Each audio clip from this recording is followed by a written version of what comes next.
토요 더 깊은 예배에 오신 성도님들 환영합니다. 네, 오늘 우리에게 주시는 하나님의 말씀을 제가 봉독하겠습니다. 시편 60편 1절에서 12절 말씀입니다. 네, 시편 60편 1절에서 12절 말씀입니다. 네. 다윗이 교훈하기 위하여 지은 믹담, 인도자를 따라 수산 에둑에 맞춘 노래. 다윗이 아람 나하라임과 아람 소바와 싸우는 중에 요압이 돌아와 에돔을 소금 골짜기에서 쳐서 12,000명을 죽인 때에 하나님이여 주께서 우리를 버려 흩으셨고 분노하셨사오나 지금은 우리를 회복시키소서. 주께서 땅을 진동시키사 갈라지게 하셨사오니 그 틈을 기우소서. 땅이 흔들림이니이다. 주께서 주의 백성에게 어려움을 보이시고 비틀거리게 하는 포도주를 우리에게 마시게 하셨나이다.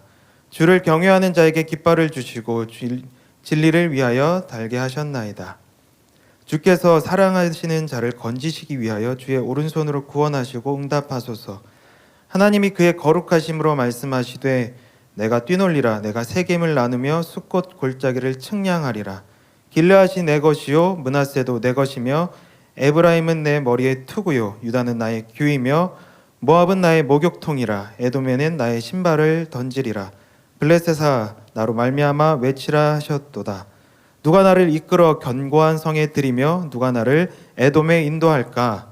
하나님이여 주께서 우리를 버리지 아니하셨나이까? 하나님이여 주께서 우리 군대와 함께 나아가지 아니하시나이다. 우리를 도와 대적을 치게 하소서. 사람의 구원은 헛됨이니이다. 우리가 하나님을 의지하고 용감하게 행하리니 그는 우리의 대적을 밟으실 이심이로다. 아멘. 네. 기도하겠습니다.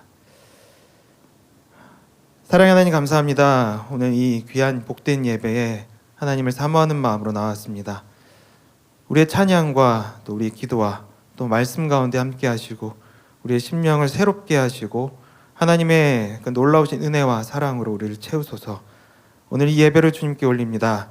예수님의 이름으로 기도드렸습니다. 아멘. 네, 하나님의 사랑이 우리를 향해 결코 끊어지지 않으심을 여러분 믿으십니까? 네, 아멘.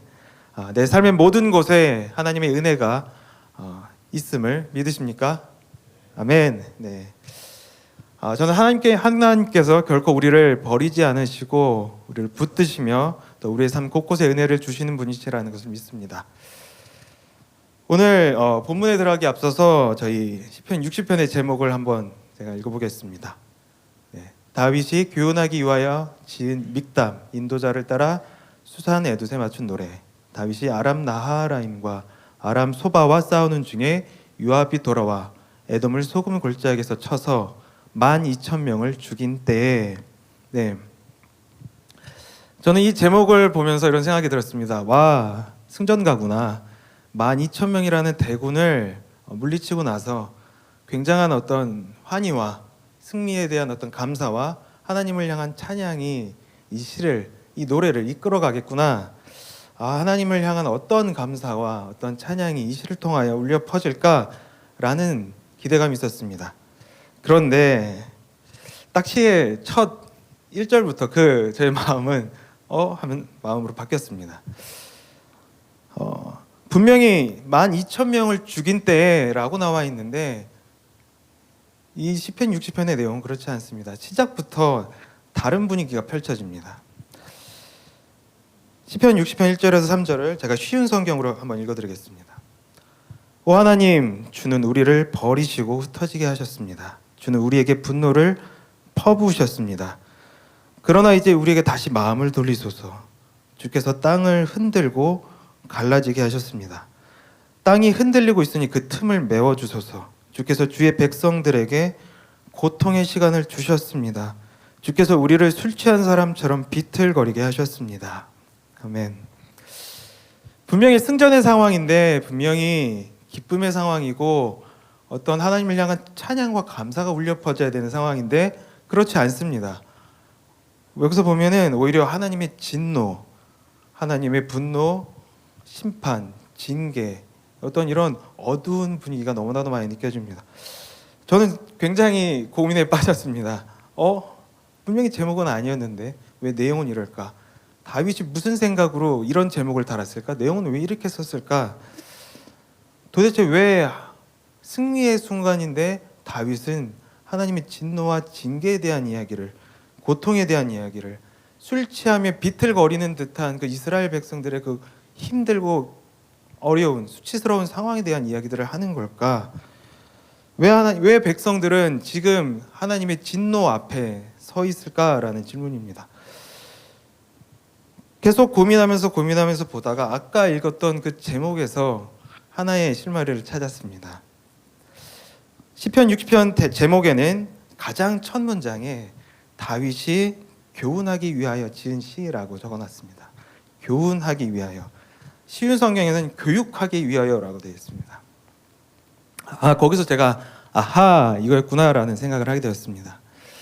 승리의 순간, 그 이방 열방들을 이기고 가장 환희의 순간에 다윗은 승리를 바라본 것이 아니라 승리보다 더 중요한 것이 있다라는 것을 생각했습니다.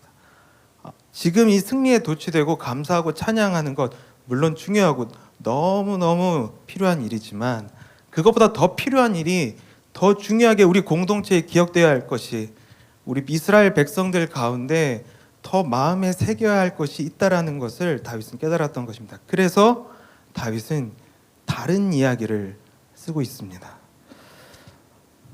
다윗은 보통 다윗의 일반적인 시에서는 나라는 이야기들이 많이 나옵니다. 나의 하나님, 여호와는 나의 선한 목자시니 나의 방패요, 나의 요새요, 나의 피난처요.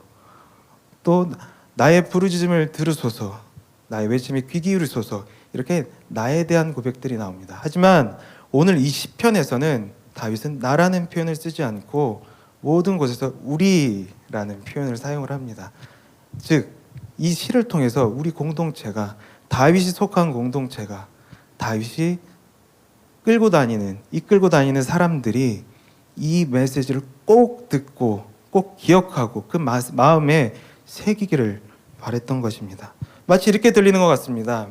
여러분, 승리 좋습니다. 승리 너무 지금 귀하고 그 승리의 기쁨과 감사 너무나도 좋습니다. 그런데 여러분 기억하십시오. 그런데 우리 이거 꼭 기억해야 합니다. 우리가 꼭 이거를 마음에 새겨야 합니다. 그것이 무엇이냐면 바로 1절에서 나오는 하나님의 진노 앞에 섰을 때의 순간, 우리가 이 승리까지 오기까지, 이 환희의 순간, 열방을 이기고 하나님께 감사의 찬양을 부르는 이 시기까지 오기까지 우리가 어떤 과정을 겪었는지, 어떤 실수를 했는지, 어떠한 잘못을 했었는지, 그리고 그 잘못을, 그 실수를, 시행착오를 우리가 어떻게 넘어왔는지, 어떻게 그 시간들을 통과했는지 그것을 기억하셔야 합니다. 그것이 더 중요한 것입니다. 그 이야기를 하고 싶었던 것 같습니다. 저도 그렇고 여러분도 그렇고 어쩌면 여러분들이 더 잘 아실 것입니다. 어떤 성취를 이루기까지, 내가 어떤 목표와 어떤 나의 꿈들을 이루기까지 그 과정 속에서 얼마나 많은 시행착오와 또 얼마나 많은 실수와 또 부끄러운 일들과 나의 연약한 모습들이 얼마나 많이 드러났는지 말입니다. 저도 생각을 해보면 많이 떠오르는 것 같습니다.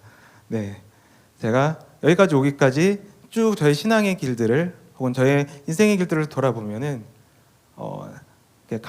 말하기 좀 민망할 만큼 부끄러운 모습들도 있고 수치스러운 모습도 있고 연약했던 실패의 순간들이 참 많음을 발견을 합니다.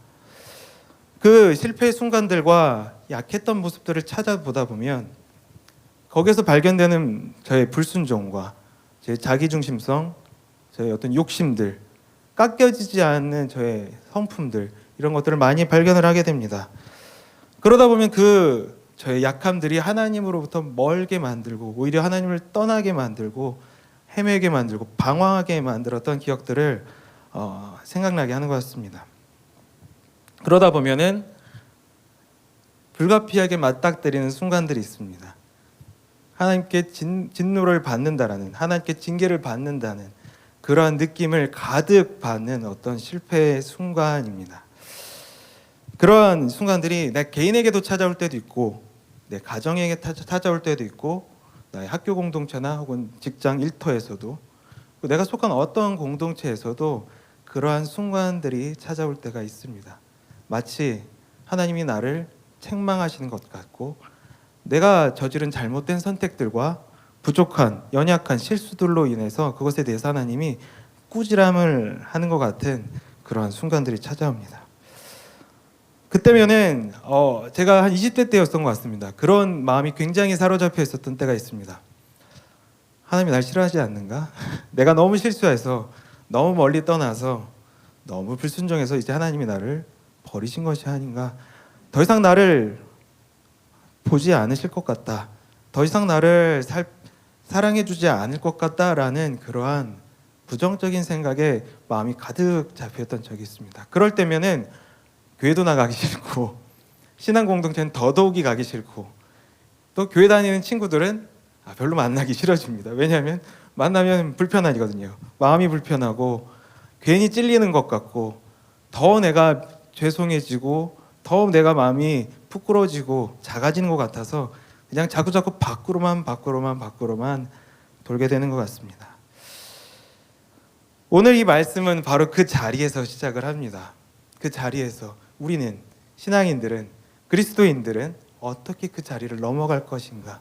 그래서 하나님께서 정말 우리에게 주고 싶어 하시는 그 승리를 향해서, 그 성취를 향해서 우리는 어떻게 그 길을 통과할 것인가. 그 이야기를 오늘 다윗은 하고 싶은 것 같습니다. 저희 두 친구가 생각이 났습니다. 대학 시절의 친구인데, 한 친구는 저희 동기입니다. 굉장히 친하게 친해진 친구였는데, 사실 저보다 신앙을 생활이 훨씬 더 좋았던 친구였습니다. 사실 제가 20대 초반에는 굉장히 편하게 자유롭게 교회 생활을 하던 사람이었습니다. 네.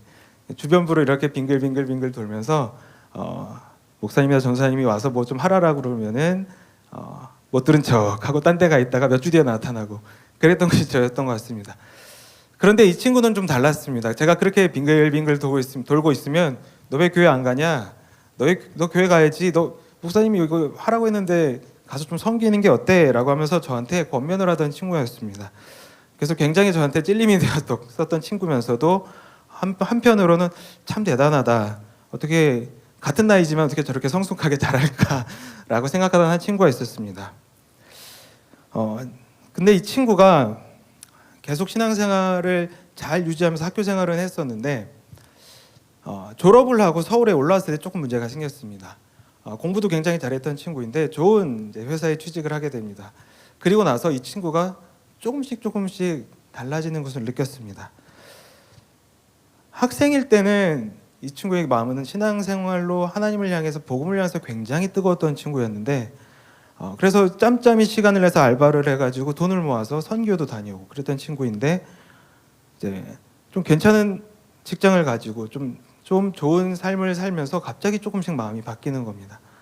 화려한 삶과 좀 즐거움들과 세상적인 기쁨들에 조금씩 맛을 들이기 시작을 하는 겁니다, 이 친구가. 그래서 어느 순간 되었더니 점점 교회에서 멀리 가는 것을 보게 됩니다. 그때 저는 교회에 굉장히 가까워져 있었을 때였습니다. 그래서 그 친구를 향해서 같이 이제 신앙생활을 하던 친구들이 가서 그러지 마라. 교회 생활 열심히 하고 우리 같이 신앙생활도 하자. 너 지금 되게 잘 나가고 잘 되고 있는데 그것 또한 하나님께서 내게 주신 축복이 아니니, 그러니 우리 교회 생활하고 그 예배 드리고 같이 공동체 생활하자라고 하면서 그 친구들이 가서 여러 번 권면도 하고 만났던 기억이 납니다. 그런데 그 친구는 그 얘기를 좀 듣질 않았던 것 같습니다. 점점 멀어져 갔습니다. 교회 생활에서 멀어지고, 교회를 다니는 친구들에게서 멀어지고, 하나님에게서 멀어지고, 점점 더 멀어지기 시작했습니다. 점점 더 불안한 마음으로 그 친구를 지켜봤던 것 같습니다. 그런데 그러던 와중에 나이가 좀 들어서 그 친구에게 위기가 생깁니다.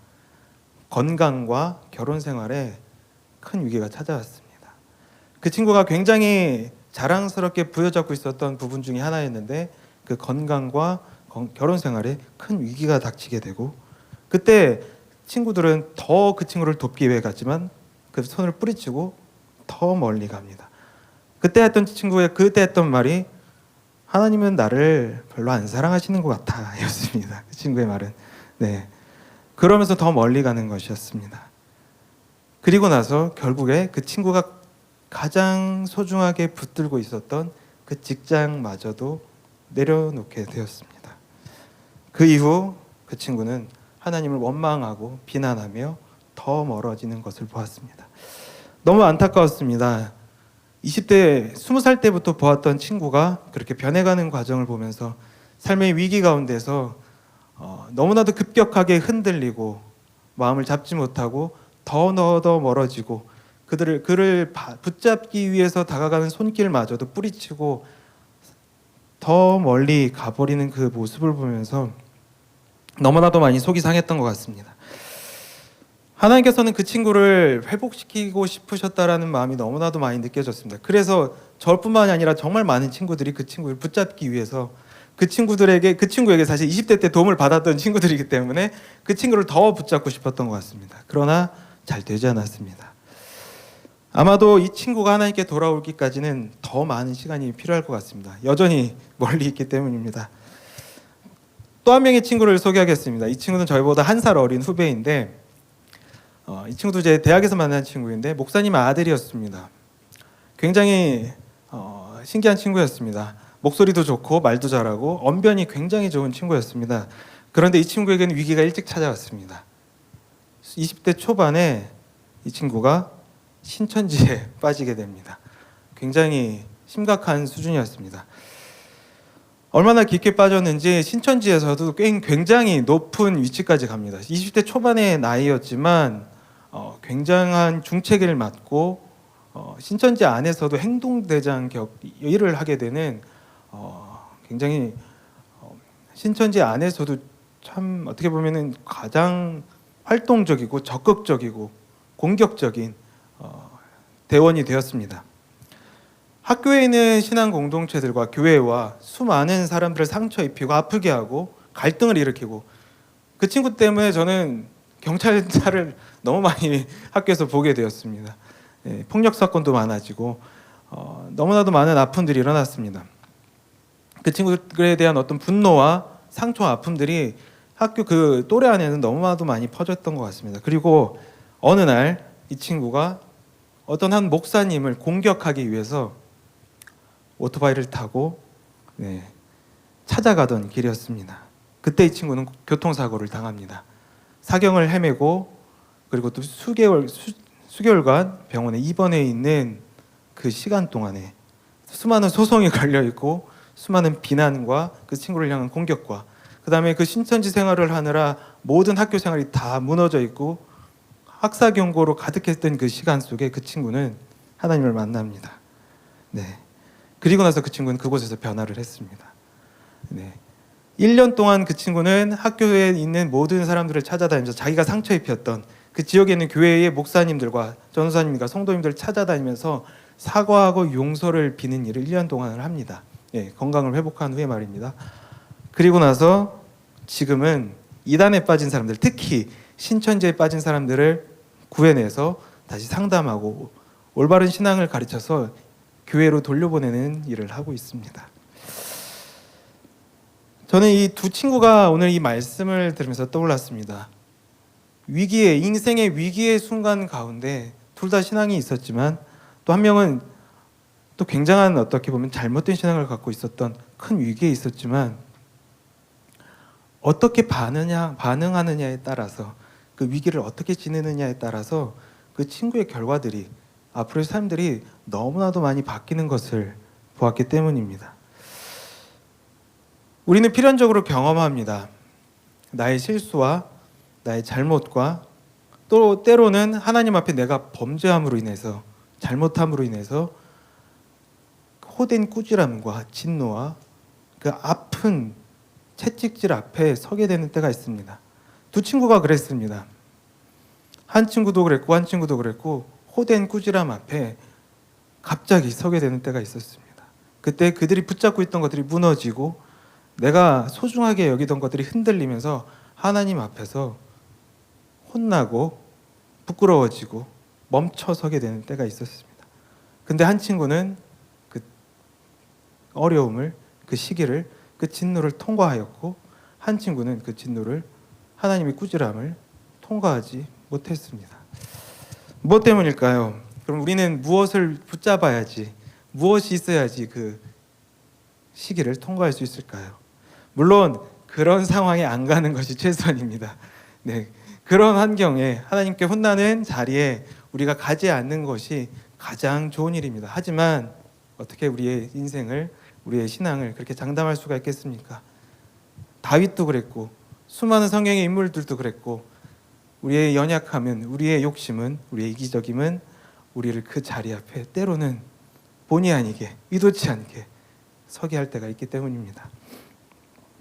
그래서 우리의 선택으로 인해서, 우리가 저지른 어떤 행동으로 인해서 하나님은 그 결과와 책임에 맞닥뜨리도록 허용하십니다. 그리고 그 결과 앞에서 어떻게 하는지, 우리가 어떻게 그 위기를 통과하는지 지켜보십니다. 오늘 이스라엘 백성은 이렇게 말합니다. 비틀거리게 하는 포도주를 마신 것처럼 휘청거렸다. 네. 그 앞에 서니 내가 마치 비틀거리는 포도주를 마신 것처럼 취한 것처럼 갈피를 잡지 못하고 혼란과 불안과 나의 중심을 아무것도 잡지 못한 채 그저 휘청거리며 이 상황이 어떻게 된 건지 혼란감과 두려움 가운데 거기서 머뭇거릴 수밖에 없었다라고 고백을 합니다. 성경에 나오는 우리 의로운 욥도 이와 같은 고백을 합니다. 욥기 7장 17절 20절 말씀을 제가 읽어드리겠습니다. 사람이 무엇이기에 주께서 그를 크게 만드사 그에게 마음을 두시고 마침마다 권징하시며 순간마다 단련하시나이까. 주께서 내게서 눈을 돌이키지 아니하시며 내가 침을 삼킬 동안도 나를 놓지 아니하시기를 어느 때까지 하시리이까. 사람을 감찰하시는 이여 내가 범죄하였던들 주께 무슨 해가 되오리이까. 어찌하여 나를 당신의 관역으로 삼으셔서 내게 무거운 짐이 되게 하셨나이까. 아멘. 네, 이런 욥도 멈춰섭니다.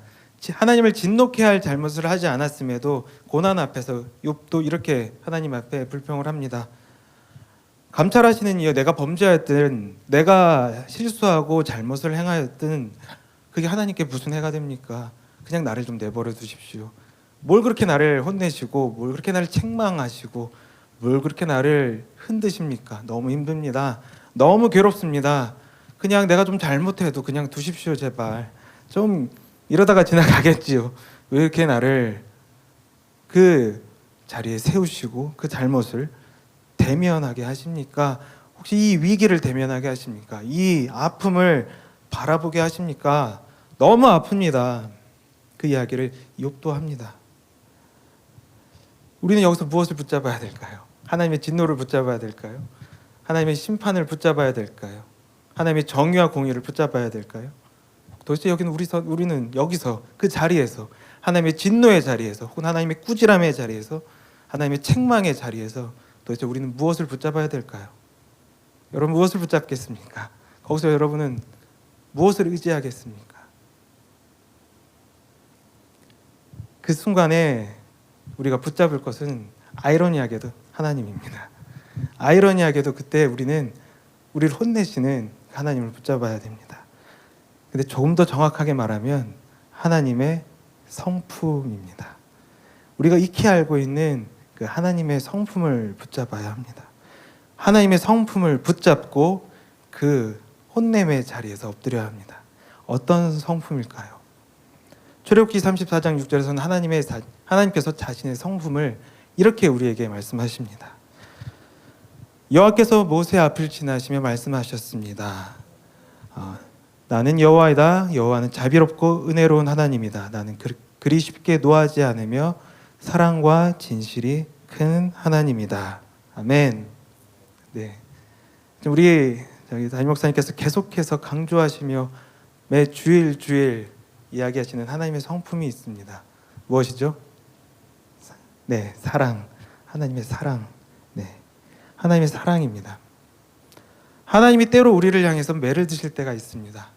때로 우리를 향해서 책망하실 때가 있고요. 진노하실 때도 있습니다. 때로는 엄하게 꾸지람을 내리시고 벌을 주시고 때로는 우리의 선택에 대한 책임을 맞닥뜨리게 하시고 그것을 대면하고 그 수치와 그 어려움과 고통을 우리가 감당하도록 허락하실 때가 있습니다. 그런데 그때조차도, 그 순간조차도 하나님이 우리를 향해 바라보시는 마음은 바로 사랑이라는 것입니다. 그 하나님의 사랑은 혼내는 순간에도, 우리를 향해서 진노하는 그 순간에도 끊어지지 않는 것이 바로 그 사랑입니다. 하나님의 심판과 어쩌면 하나님의 꾸지람과 하나님의 책망은, 하나님의 진노는 우리를 멸하기 위해서, 우리를 소멸시키기 위해서, 우리를 정말 심판해서 완전히 우리를 사망 가운데를 끌고 가기 위한 것이 하나님의 목적이 아닙니다. 우리는 성경 전체를 보면은 계속해서 강조되는 것은 무엇이죠? 하나님은 우리를 끊임없이 사랑하시고 그 사랑은 무엇으로도 끊을 수 없고, 계속해서 사랑하시고 계속해서 용서하시고 계속해서 우리를 향해서 당신의 자비와 인자하심과 당신의 은혜를 베풀기를 한 번도 아끼지 않으시고 더 강하게 우리를 붙들어 오신 것이 하나님의 마음 아닙니까? 심판은, 징계는, 꾸지람은 하나님의 사랑을 향해 가는 과정에 있는 한 순간입니다. 그 하나님이 우리를 회복시키고 온전케 하고 하나님의 품으로 끌고 오기 위해서 걸어가는 과정의 한 순간에 불과합니다. 하지만 우리는 그 순간이 마치 결과처럼 보이고, 그것이 마치 나의 운명처럼 보이고 나를 향한 하나님의 전부인 것처럼 보일 때가 있습니다. 그래서 우리는 거기서 멈춰서는 것입니다. 하나님은 나를 벌 주시는 하나님이야. 하나님은 나를 향해 진노하시는 하나님이야. 하나님은 나를 못살게 굴고 항상 감시하시고 통제하시고 힘들게 하는 하나님이야. 하나님은 나의 잘못을 항상 체크하시고 그것을 간과하지 않으시고 하나하나 그것에 대한 책임을 물으시는 하나님이야. 이렇게 생각하면서 우리는 멈춰서는 것입니다. 하지만 그것은 하나님의 뜻이 아니었죠. 하나님의 뜻은 우리가 그 단계를 넘어서서 하나님께 돌아오는 것을 원하십니다. 다시 하나님을 사랑함으로 하나님의 그 인자와 은혜와 그 하나님의 놀라우신 사랑을 바라보며 우리가 다시 그 안으로 들어오는 것을 원하십니다. 그게 하나님의 목적이었습니다. 하나님은 계속해서 우리에게 말씀하셨습니다. 만약 네가 그 순간에, 위기의 순간에, 멈춰선 순간에 하나님의 진노가 느껴지느냐, 하나님의 책망이 느껴지느냐, 그건 널 버리려 함이 아니다. 오히려 너를 붙잡으려 합니다. 저를, 그리고 여러분을 붙잡기 위해서, 우리를 더 하나님 안으로 끌어오기 위해서, 당신의 사랑 안으로 품기 위해서, 그래서 세운 것이다. 그래서 그 앞에서 너의 잘못을 대면하게 한 것이다. 그것이 제하여야만, 그것을 네가 극복해야만, 그것에서 더 성장해야만 나의 사랑을 더 할 수 있기에, 네가 사랑으로 나아갈 수 있기에, 하나님의 그 마음 가운데로 들어갈 수 있기에, 그래서 멈춰 세운 것이다. 그대로 간다면 그것이야말로 진짜 판멸의 길이기 때문에, 내가 멈춰 세우지 않았다면, 내가 진노로 너를 스탑하지 않았다면 너의 끝은 어디까지 갈지 모르기에 그래서 멈춰 세운 것이다. 그 실패의 순간에서 너의 잘못을 가지고 수치스러워서 멈춰선 순간에서 하나님을 붙잡으라. 하나님의 사랑을 붙잡으라. 하나님의 인자와 긍휼과 은혜를 붙잡으라. 그러면 그 시기를 통과할 수 있을 것이다. 그렇게 오늘도 얘기를 하고 계시는 것입니다. 이사야 선지자는 이렇게 선포합니다. 49장 14절 16절 말씀입니다. 이사야서 49장 14절 16절 말씀을 제가 읽어드리겠습니다. 그러나 시온이 말하기를 여호와께서 나를 버리셨다. 주께서 나를 잊으셨다고 한다. 여호와께서 대답하신다. 여자가 자기의 젖 먹는 아이를 잊겠느냐? 자기가 낳은 아이를 불쌍히 여기지 않겠느냐? 혹시 어머니가 자기 아이를 잊는다 하더라도 나는 너를 잊지 않겠다. 보아라, 내가 네 이름을 내 손바닥에 적었다. 예루살렘아, 내가 언제나 네 성벽을 내 마음에 두고 있다. 아멘.